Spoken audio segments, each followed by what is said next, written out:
Hello students, a very good morning to all of you. In today's video lecture we are discussing about code of ethics. तो code of ethics क्या होता है, इसका concept आपके subject business ethics में हम पढ़ेंगे। तो कोड ऑफ एथिक्स क्या एक तरीके से कि स्टेटमेंट है नॉर्म्स का, बिलीफ्स का किसी ऑर्गेनाइजेशन की। नॉर्म्स क्या है? नॉर्म्स आपके स्टैंडर्ड ऑफ बिहेवियर हैं जो हम एक्सपेक्ट करते हैं हर किसी से ऑर्गेनाइजेशन के अंदर। मतलब हर ऑर्गेनाइजेशन के अपने एक नॉर्म्स होते हैं, कुछ बिलीव्स होते हैं, ठीक है।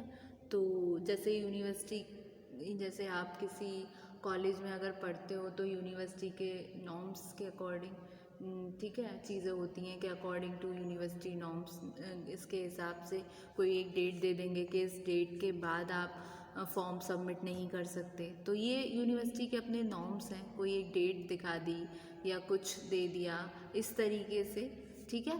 तो ये एक स्टेटमेंट ऑफ नॉर्म्स और बिलीव्स होते हैं जो आपके कोड ऑफ एथिक्स होते हैं। नॉर्म्स क्या है? आपका स्टैंडर्ड ऑफ बिहेवियर है जो एक्सपेक्ट किया जाता है from everyone in the organisation, ठीक है। जब वो कन्फ्रंटेड होंगे किसी एक पर्टिकुलर सिचुएशन से जो कंसिस्ट होती है आपके एथिकल डायलेमास, ठीक है।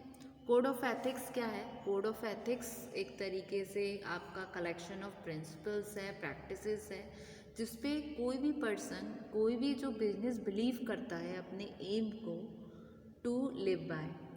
Code of business ethics usually अकेले स्टैंड नहीं करता, ये वर्क करता है कंजक्शन में कंपनी के मिशन स्टेटमेंट के साथ और बहुत ही ज़्यादा स्पेसिफिक पॉलिसीज़ के साथ about conduct to give employees patterns, vendors and outstanders and idea of what the company stands for. मतलब किस आइडिया पे कंपनी खड़ी है और क्या इसके मेंबर्स को इसके साथ कंडक्ट किस तरीके से करना चाहिए। So a code of ethics is a statement of the norms and beliefs of an organisation. क्या है? कोड ऑफ एथिक्स एक स्टेटमेंट है ऑफ द नॉर्म्स, ठीक है। नॉर्म्स क्या है? आपके स्टैंडर्ड ऑफ बिहेवियर। बिलीव्स क्या है? हम विश्वास हमारा। तो कोड ऑफ एथिक्स क्या है? एक स्टेटमेंट है नॉर्म्स का, बिलीव्स का, ऑर्गेनाइजेशन के, ठीक है। Norms are standard of behaviour जो एक्सपेक्ट किए जा रहे हैं from everyone in the organisation when confronted with a particular situation consisting of ethical dilemmas, ठीक है।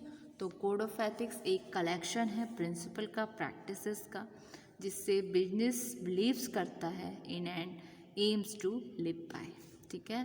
A code of ethics also refer to an ethical code. Code of ethics को और किस तरीके से रेफर किया गया? एथिकल कोड से, जो इनकम्पस करता है उन एरियाज़ को जो encompass areas such as business ethics, a code of professional practice and an employee code of conduct, ठीक है। अब कॉर्पोरेट वैल्यूज़, क्या क्या कॉर्पोरेट वैल्यूज़ आपकी इंक्लूड होती हैं कोड ऑफ एथिक्स में, उसके बारे में हम देखते हैं। तो जो मेजर कॉर्पोरेट वैल्यूज़ हैं जो इंक्लूड हो रही हैं आपकी कोड ऑफ एथिक्स में, उसमें सबसे पहले आती है आपकी इंटीग्रिटी। ये क्या है? एक क्वालिटी है जो प्रमोट्स करती है एक पर्सन को कि जिससे वो ट्राई कर सके, सेफगार्ड कर सके कि what he or she perceives to be his or her own being, protecting it against every pressure, जो प्रोटेक्ट करती है हर दूसरे प्रेशर से टूवर्ड्स इन ऑथेंटिक डिस्टोरेशन।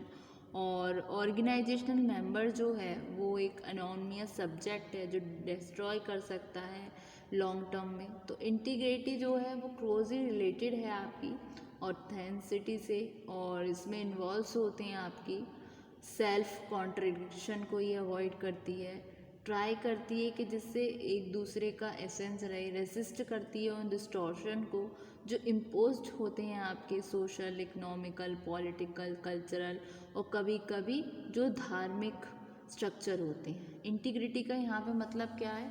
इसका मतलब है इस जगह पर जो आपका कॉर्पोरेट वैल्यूज़ जो इंक्लूडेड हो रही हैं कोड ऑफ एथिक्स में, इंटीग्रिटी का यहाँ पे मतलब है resisting structure of non-being that tend to cause the self-decacy of human being with terrible psychological, physical and moral consequences. So integrity means resisting structure of non-being that tend to cause the self decay of human being with terrible psychological, physical and moral consequences. ठीक है, फिर आती है आपकी एक honesty value जो included है आपकी कोड ऑफ एथिक्स में. ऑनेस्टी क्या है? एक की वैल्यू है जो एक इंडिविजुअल को देती है बहुत सारे reference patterns for his or her own action, जो कन्फर्मिटी होती है उसके रीज़न से, जो प्रैक्टिस होती है इन वर्चुअर का, वो एक्चुअलाइजेशन है आपकी मॉरल ड्यूटीज़ का.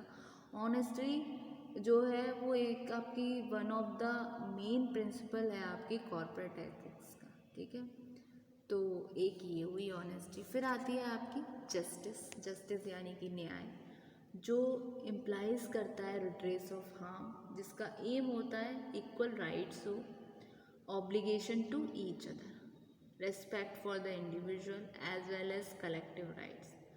जस्टिस आपकी क्लोजली लिंक्ड है आपकी कंसेप्ट से कॉमन गुड और पब्लिक इंटरेस्ट. ठीक है, तो एक ये हुआ जस्टिस यानी कि न्याय. फिर आता है आपका इक्वालिटी यानी कि समानता लोगों में. ठीक है, तो ये इम्प्लाई करती है एक will for forces to be an equilibrium for a harmonisation of human needs and interest.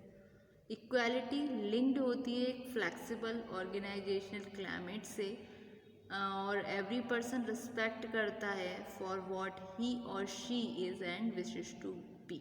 ठीक है, तो इक्वालिटी सीक करता है, प्रिवेंट करता है अक्यूरेंस को those abuses that are based on such natural differences. ठीक है, फिर आता है आपका लॉयल्टी यानी कि वफादारी. लॉयल्टी क्या बोलती है? लॉयल्टी जो कॉन्सेप्ट जो है लॉयल्टी का, वो क्या कहता है? वो डिस्क्राइब करता है एक तरीके से आपकी लॉयल्टी को जो एम्प्लॉयज़ का हो गया अपनी ऑर्गेनाइजेशन के प्रति. ठीक है, लॉयल्टी यहाँ पर डिस्क्राइब की गई है सिर्फ वन साइडेड. मोस्ट केसेस में लॉयल्टी को डिस्क्राइब किया गया है वन साइडेड लॉयल्टी, कि जहाँ पर एम्प्लॉय लॉयल रहते हैं अपनी ऑर्गेनाइजेशन के लिए. और क्या हो अगर एब्सेंस हो लॉयल्टी का, तो इसमें क्या है, जब ऑर्गेनाइजेशन में जब इंडिविजुअल और लॉयल नहीं है तो इसका एक ये आइडेंटिफाई किया जा सकते हैं उनकी अपनी खुद की प्रेस्टीज या उनका सोशल स्टेटस. जहाँ एब्सेंस हो लॉयल्टी का वो आइडेंटिफाई की जा सकती है उसकी इंस्ट्रक्टिव बिहेवियर से with the absence of practical reason. फिर आते हैं आपके रिस्पेक्ट दूसरों के लिए. रिस्पेक्ट क्या है? एक लुकिंग हो गया टूवर्ड्स अदर, एक इन्हेंसमेंट है what one finds in other, मतलब क्या दूसरा क्या कोई पर्सन दूसरों में उस चीज़ को देख रहा है. ठीक है, अगर हम अनेबल हैं रिस्पेक्ट करने में दूसरे को, तो हम कंसीडर नहीं किए जा सकते मैग्निफिसेंट.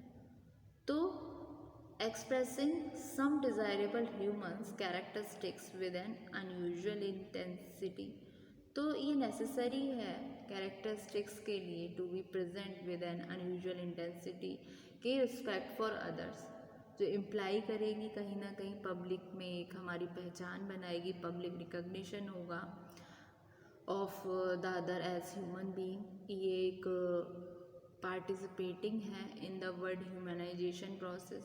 ठीक है, तो रेस्पेक्ट क्या है? की वैल्यू है सोशल एंड ऑर्गेनाइजेशनल लाइफ में.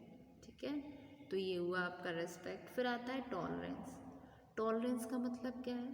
टॉलरेंस इम्प्लाई करती है एक तरीके से एटीट्यूड है जेंटलनेस का, स्वीटनेस का, जो कंट्रीब्यूट कर सकती है ट्रांसफॉर्मेशन ऑफ डिफरेंसेस, ठीक है, into possibility of enrichment for us. Tolerance limited होती है, क्या हम डिफाइन कर सकते हैं as being an integral part of human nature, जो यूनिवर्सली रिस्पेक्टेड है। टॉलरेंस कंसीडर होती है मोरल और कल्चरल प्लूरलिज्म है as a path for individual growth. Tolerance क्या है? Concern for difference. तो given tolerance, radical difference can become a source of paradigmatic change in one's attitude towards the meaning of life, ठीक है। तो ये थे आपके कॉर्पोरेट वैल्यूज जो इंक्लूडेड थे आपके कोड ऑफ एथिक्स में। ये रहा आपका कोड ऑफ एथिक्स। कि कोड ऑफ एथिक्स क्या है? एक तरीके से स्टेटमेंट है आपके नॉर्म्स का, बिलीव्स का, किसी ऑर्गेनाइजेशन का। तो a code of ethics is a statement of the norms and beliefs of an organisation. Norms क्या हैं? आपके स्टैंडर्ड ऑफ बिहेवियर जो एक्सपेक्ट किए जाते हैं एवरीवन से ऑर्गेनाइजेशन में, जहाँ पर जब when confirmed with a particular situation, जो कंसिस्ट हो रहे हैं आपके एथिकल डिलेमा से। कोड ऑफ एथिक्स क्या है? एक कलेक्शन है प्रिंसिपल प्रैक्टिस का, जहाँ पर बिलीव्स करते हैं एम्स टू लिव बाय, ठीक है। तो code of ethics also refer to as an ethical code, जो इनकम्पस करता है एरियाज को such as business ethics, a code of professional practice and an employee code of conduct, ठीक है। और ये रही कॉर्पोरेट वैल्यू जो इंक्लूडेड होती हैं आपकी कोड ऑफ एथिक्स में। Integrity, honesty, justice, equality, loyalty, respect, tolerance, ठीक है।